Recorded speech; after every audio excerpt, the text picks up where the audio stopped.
Ryan Nico here with the man, with the master plan, Eddie Hearn on Casually Hardcore. We are in Oh, you a. got to be you got ring wraps over there. I do He's got he's ring got all the wraps. rhymes as well. What up, Do you know ring what I mean? wraps?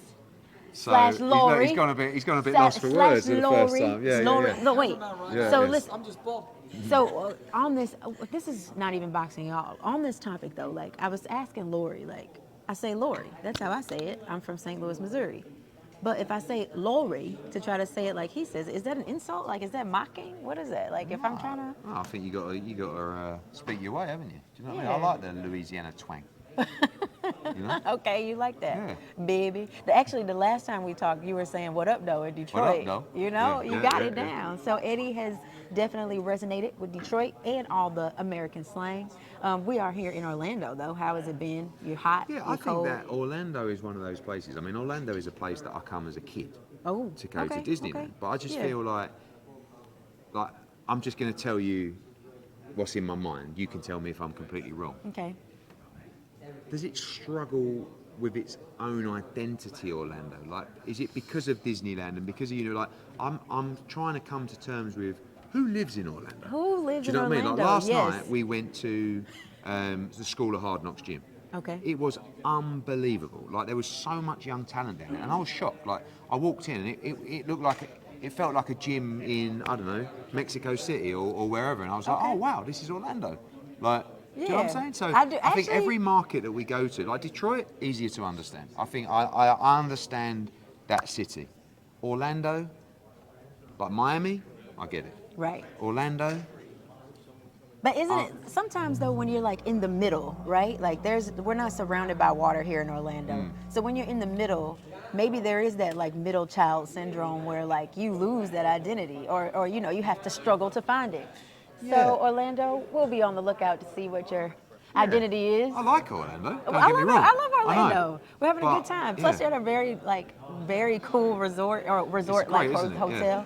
So it's good, per usual. So we are at the Hitchens Zepeda press conference, and basically, I'm curious to know how you see this fight because, he was scheduled to fight Montana Love earlier in the year. Montana Love gets injured.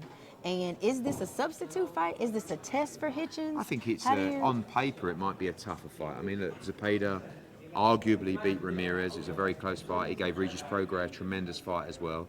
He's Right. like that.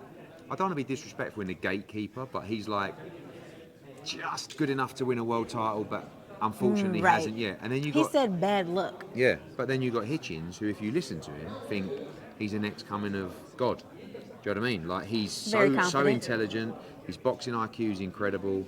Like he's from that same kind of school as Shakur and Tank and Devin. Yeah. Like these young kids Also with an Olympian. plenty of confidence. And I really like what I see. I mean, I think he spoke very well today at the press conference.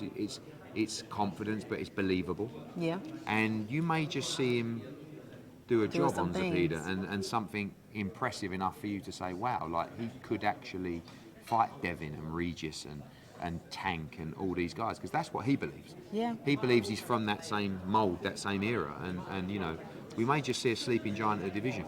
The last time I saw him was in February. The last time we talked in February, we talked about trust and like how you wanted to make sure that as a promoter, your fighters on your roster trust you and know that you're about business as well. You got the return of Connor Benn coming up, and he's been out for almost 2 years, and he's been through some things. So and also with the just more testing and more samples or people coming back with adverse samples. I'm wondering, how do you approach rebuilding that trust, or just as a promoter on the promoter side, like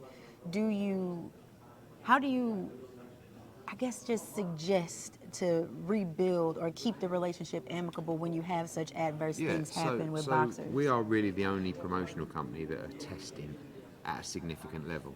So we are going to get more adverse findings than anybody Right, else, right. So I mean, it makes sense.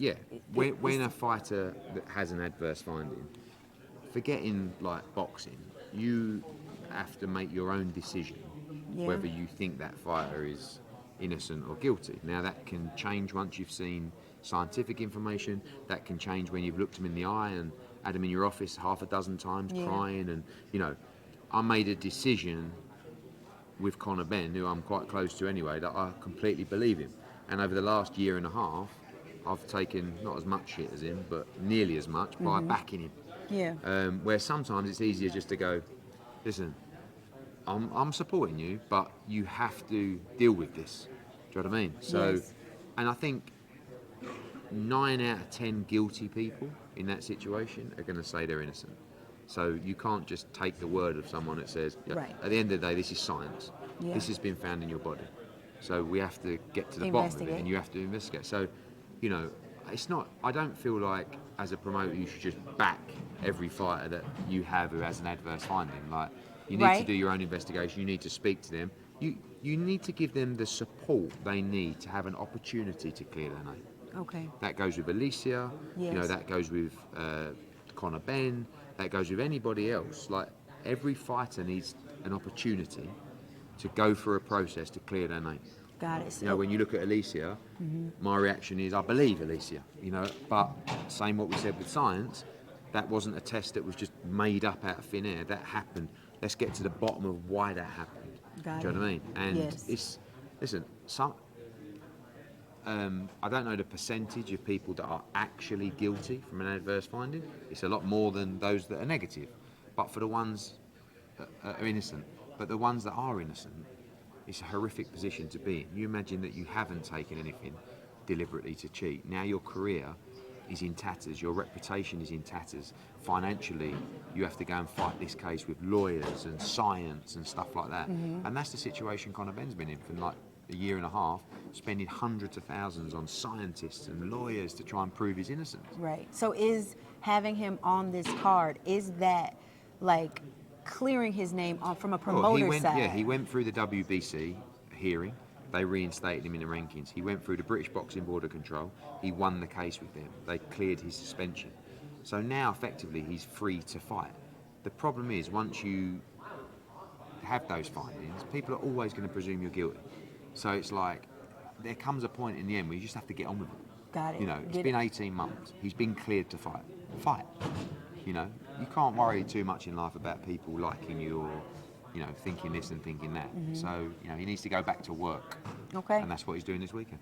Okay, well, I'm excited to see that. Thank you for the clarification. Also, you know, I saw that Connor Benn was speaking Spanish to his Very good, opponent. huh? So, yeah, so I'm wondering, you know, are you going to take up some I Duolingo? should do. Yeah. But he lived in Spain for a big portion of his life. Okay. So I don't want to give him too much credit. But Because it was like, but you imagine if I just rattled it off in a press conference in Mexico. So yeah, I mean, I'm it's wondering, just is that a time. goal? Are you I should do, really. estudiar o no? O no? Muy bien, gracias. Thank Pequito. you. Thank you, Eddie. Thank Good you. to talk to you. Cheers. See you soon.